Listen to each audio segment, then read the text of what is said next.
Sénégal continue di dominer football africain ak ay jaloore en 2023 équipe nationale bu Sénégal amaat ndam lu rëy ci football daal di gagné le prestigieux CHAN organisé en Algérie mu doon trophée majeur buy rafetal palmarèsu Sénégal ci football le 4 février 2023 bokk ci souvenir yi gën a neex ci histoire footballu Sénégal Pape Thiaw daal di formé équipe locale bu ñu impressionné ci beaux jeux collectif engagement patriotisme discipline tactique Lamine Camara la pépite du football sénégalais nekkoon leaderu équipe bi Pape Amadou Diallo Cheikh Oumar Ndiaye Cheikh Tidiane Sidibé Ousmane Diouf Moussa Ndiaye Pape Mamadou Sy Mamadou Sané Moutarou Baldé et tant d'autres joueurs doon wane seen bopp ci boobule compétition équipe bu Pape Thiaw nekkoon ci mission pour prouver que ci wàllu football local Sénégal am na capacité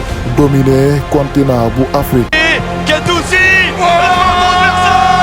le Sénégal a gagné le CHAN en 2022. Ils ont tout raflé en 2023. Ils gagnent également le trophée. C'est énorme. Les Lions sénégalais sont venus à bout de l'Algérie chez elle. Le stade Nelson Mandela n'a pas suffi. Le CHAN bokk ci compétition africain yi ëpp valeur ci football plus que les années passent plus que compétition bi di gën a am dimension équipe africain yëpp bëgg nañu gagner boobu compétition ngir gën a rafetal seen palmarès ci football première édition doon am ci atum 2009 en Côte d'Ivoire mu doon compétition bu spécial joueurs africains yu joué ci championnat Afrique yi kese ñoo am droit bokku ci boobu compétition les Lions du Sénégal daal di dund seen première expérience mais Ghana moo leen éliminé ca demi-finale 2 ans plus tard en 2011 Sénégal participé waat ci boobu compétition mais cette fois-ci Lions yi ca phase de groupe lañu leen éliminé depuis lors Sénégal mënatul qualifié ca boobu compétition 4 CHAN consécutives Sénégal daal di koy raté une longue traversée du désert la Guinée nekkoon bête noire u Sénégal ci football local le Sili national doon éliminé Lions yi saa yu ne ci éliminatoire yi 2016 2018 2020 3 fois consécutives Guinée doon éliminé Sénégal ci qualification yi la Guinée nous a causé beaucoup de problèmes durant cette période mais en 2022 fédération football bu Sénégal daal di jox équipe bi Pape Thiaw l'ancien joueur du Sénégal kenn dootu ko présenté bokkoon ci génération 2002 Pape Thiaw maîtrise bien le football local am na expérience bi ndax yoroon na équipe bu ñaari tali pendant 3 ans fédération football bu Sénégal daal di jàpp ni Pape Thiaw est le choix idéal pour yëkkatiwaat football local du Sénégal c'est lui l'homme de la situation gannaaw ba mu ñëwee ci équipe bi Pape Thiaw daal di wane audace ak ambition bokk na ci kaddu yi mu njëkk a yëkkati doon ko adressé joueurs yi leen rek moo ma indi ci équipe bi mooy gagner le CHAN 2022 pourtant yooyu kaddu joueurs yu bari jëluñu ko woon au sérieux mais Pape Thiaw est un homme optimiste bu bari ambition il a la folie des grandeurs mu doon entraîneur bu gëm ay idéem Pape Thiaw commencé imposer sa philosophie le beau jeu l'agressivité le pressing haut jeu collectif nekk ay principes yu mu daan prôné l'entraîneur des joueurs locaux commencé changer lu bari ci tanière bi sérieux rigueur ak culture de gagner Pape Thiaw doon ko inculquer joueurs yi ci wàllu football local c'est vrai Sénégal am na retard par rapport ak pays africains yu bari notre championnat n'est pas valorisé et le niveau est très faible ay résultats yu médiocre le club yi di wane saa yu ne ci compétition africain yi les dirigeants du football sénégalais amuñu benn politique d'accompagnement pour améliorer championnat bi club yu bari tamit amuñu ay infrastructures modernes seen modèle économique arrangé wul tamit ay joueurs locaux yu bari ce qui fait que le championnat sénégalais n'est pas compétitif exporter ay joueurs vers l'Europe foofu le Sénégal gën a mëne ci football mais cela ne veut pas dire que le football local sénégalais amul qualité même si le championnat est négligé les clubs sénégalais regorgent beaucoup de jeunes talents et ça Pape Thiaw l'a bien compris doon créer équipe bu am solo ak joueurs locaux yi mais le talent seulement ne suffit pas Pape Thiaw veut miser sur des joueurs très disciplinés sur le plan tactique Mamadou Sané, un très bon latéral droit, le joueur de Guédiawaye est solide défensivement am tamit ay capacité beaucoup ci animation offensive. Le latéral droit de Guédiawaye, Moutarou Baldé, est connu pour sa fougue et son agressivité. Moussa Ndiaye, le joueur de Jaraaf, est une valeur sûre dans l'effectif des locaux. Pape Amadou Diallo, le joueur de Génération Foot, possède des qualités techniques impressionnantes. Cheikh Oumar Ndiaye, le défenseur de Génération Foot, le leader charismatique de l'équipe. Il forme un solide duo défensif avec Ousmane Diouf de Teungueth. Lance gardien de Génération Foot, Pape Mamadou Sy, un géant qui mesure 1,93 m. Lamine Camara, beaucoup ci avenir football Sénégal. Le joueur de Génération Foot affiche déjà des qualités d'un milieu de terrain moderne. Objectif bu Pape Thiaw mooy créer équipe bu am identité de jeu, effectif bu solidaire, jouer en bloc, attaquer ensemble et défendre ensemble. Objectif am nëbbu ko kenn, gagner le CHAN 2022 bay am ci Algérie. Mais il faut d'abord surmonter l'épreuve des qualifications. La Guinée est encore là, doon équipe bu ñu toppee mboro yàgg ñoo kareel problème ci yooyu jamono. Le Sili national retrouve encore le Sénégal pour le dernier tour des qualifications, CHAN 2022. Mais les temps ont beaucoup changé, comme le dit Pape Thiaw en conférence de presse, doon avertir bu baax les Guinéens. Relance à la main, Malay Diagne. La frappe de Malay Diagne. Il avait tenté le coup il y a quelques minutes. Match aller ci ay stade Abdoulaye Wade, Lions yi gagné 1-0. Le Sili national n'a pas encore dit son dernier mot. Match retour bu metti lool doon am ca Mali, mujjee jeexee sax ca séance de tir au but. Cette fois-ci, la Guinée ne peut pas nous arrêter. Sénégal élimine le Sili national daal di qualifié ca CHAN 2022 pour la première fois depuis 2011. Mission accomplie pour les hommes de Pape Thiaw wala dem ca Algérie pour bokk ca événement football bu rëy. Les meilleurs joueurs africains doon fa joxe rendez-vous. Sénégal bokk ci outsiders yi ndax ci wàllu football local les pays maghrébins sont les meilleurs en Afrique. L'Algérie, Maroc, Tunisie et l'Égypte yor ay championnat yu am qualité. Ay club yu mel ni Wydad ak Al Ahly, Espérance Tunis, y a aussi la RDC Congo am championnat bu am niveau ak ay club yu mel ni la tout puissante TP Mazembe. Afrique du Sud bokk tamit ci championnat yi ëpp doole ak club yu mel ne Mamelodi Sundowns, Orlando Pirates doon ay club yu siiw lool ci Afrique. La qualité du championnat sénégalais est assez faible par rapport à ces géants du football africain. Logiquement, c'est un peu difficile ñuy imaginer gis Sénégal gagner boobu compétition. L'équipe de Pape Thiaw a l'ambition de rivaliser avec les meilleures équipes africaines. Gannaaw ba ñu defee tirage au sort, le Sénégal est logé dans le groupe B.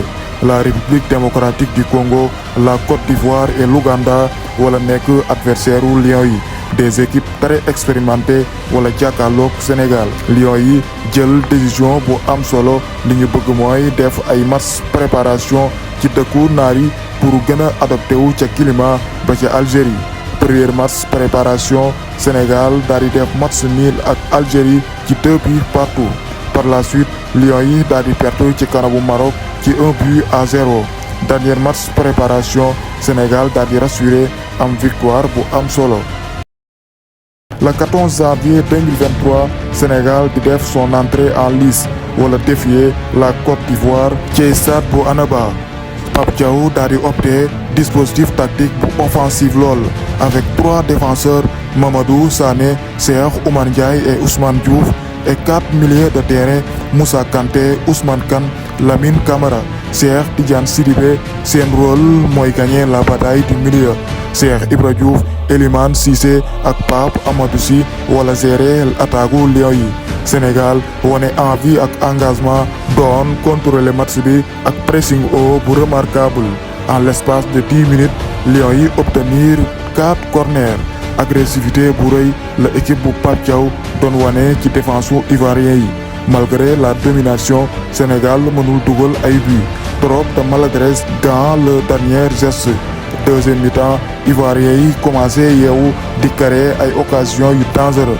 le match devient équilibré. Pape Thiaw def changement yu am solo Moussa Ndiaye ak Pape Amadou Diallo dugg ci biir terrain bi yooyu changement permettre Sénégal daal di reprendre le contrôle du match. À force de jouer dans le camp ivoirien, les Lions ont obtenu un penalty. Lamine Camara, le leader technique de l'équipe, daal di raté boobu penalty. Mais les joueurs de Pape Thiaw continuaient d'y pousser. 80 minutes de jeu, Moussa Ndiaye a finalement marqué sur un magnifique coup franc de Lamine Camara qui a heurté le poteau. Le joueur de Jaraaf a contrôlé le ballon avant de l'envoyer au fond des filets. mu doon coxing gagnant bu Pape Thiaw, une belle victoire pour le Sénégal, 1-0. Malgré le penalty raté, Lamine Camara nekk l'homme du match. Gannaaw prestation bu rëy ba mu wane ci kanamu ivoirien yi. La deuxième journée, Lions yi di affronter l'Ouganda. En cas de victoire, Sénégal dina am qualification ca quart de finale. Lions yi doon am position de balle, dominer match bi largement. 23e minute de jeu, Sénégal am penalty. On fait un changement de tireur. Cette fois-ci, c'est Cheikh Tidiane Sidibé qui va tirer le penalty. Mais le gardien ougandais a repoussé le ballon. C'est la deuxième fois Lions yi di raté penalty ci compétition bi. C'est vrai, l'équipe de Pape Thiaw joue très bien. Am na fond de jeu ak créativité, mais le problème de cette équipe mooy manque d'efficacité. Joueurs yi xamuñu dugal bi. Ils ratent énormément d'occasions.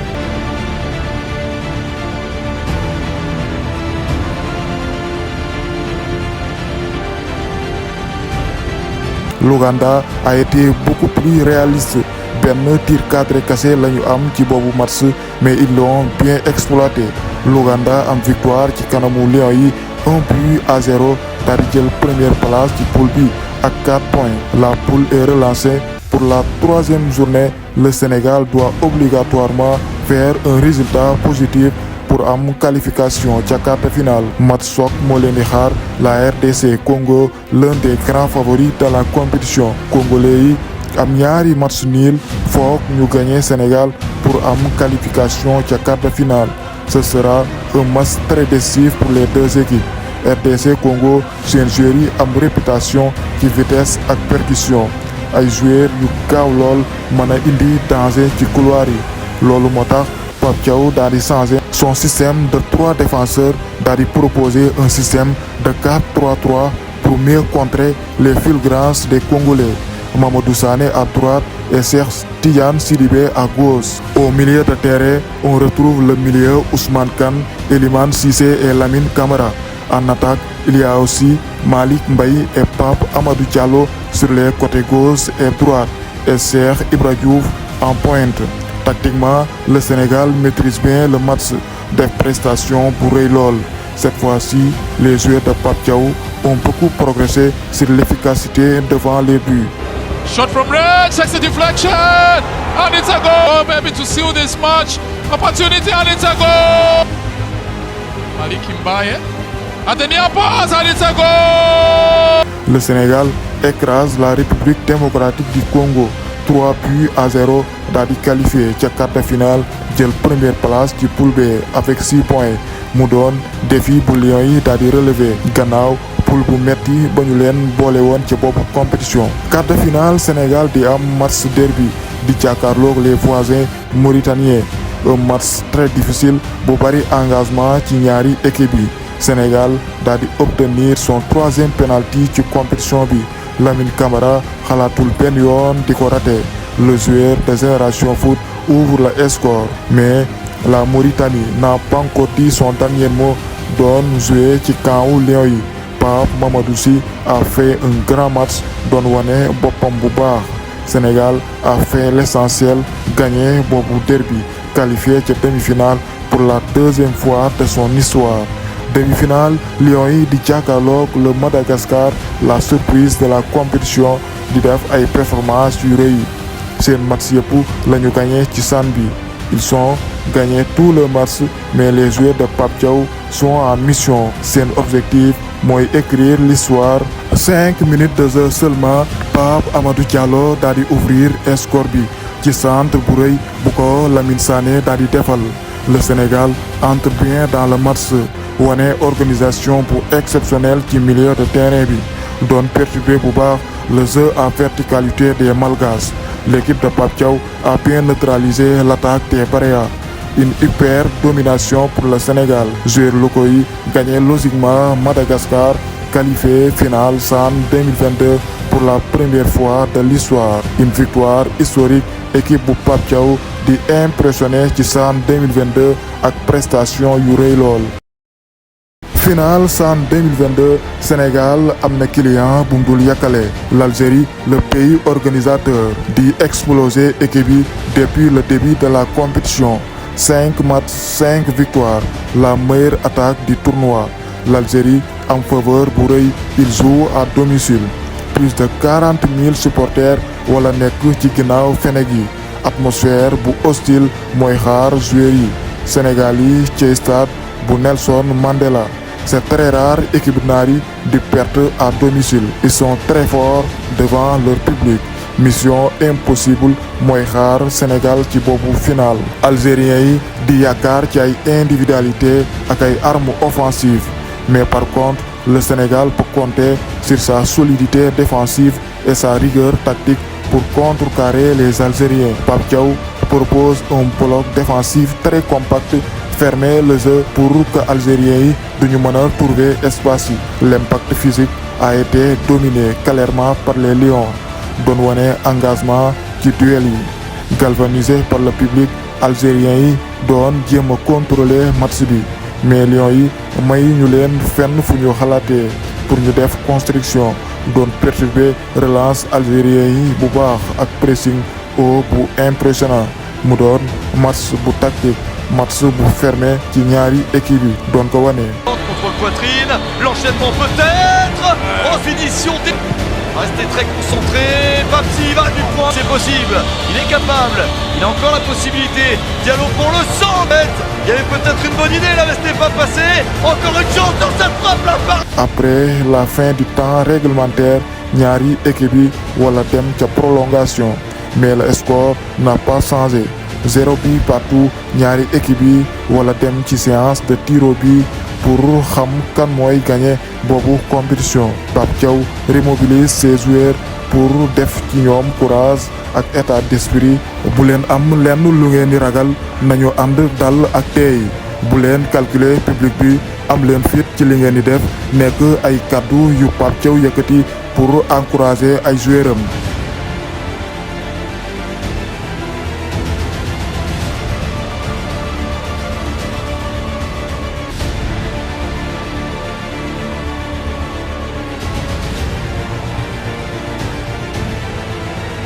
Le capitaine Cheikh Oumar Ndiaye a raté son tir.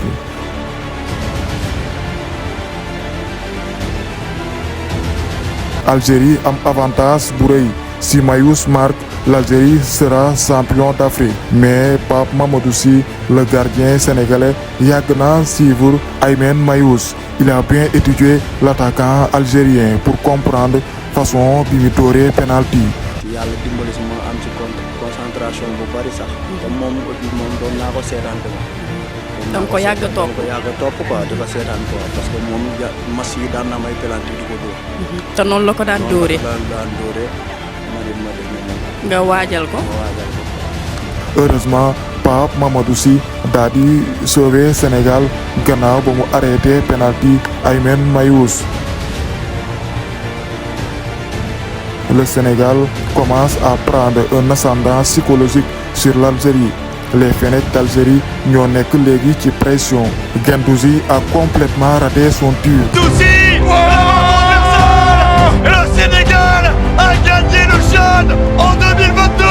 Ils ont tout raflé. C'est terminé, le Sénégal est champion d'Afrique, daa di gagné CHAN 2022 pour la première fois de son histoire. Sénégal di gën a dugg ci taarixu football Afrique. gannaaw ba ñu gagné CAN 2022, Sénégal gagnéwaat un deuxième titre majeur.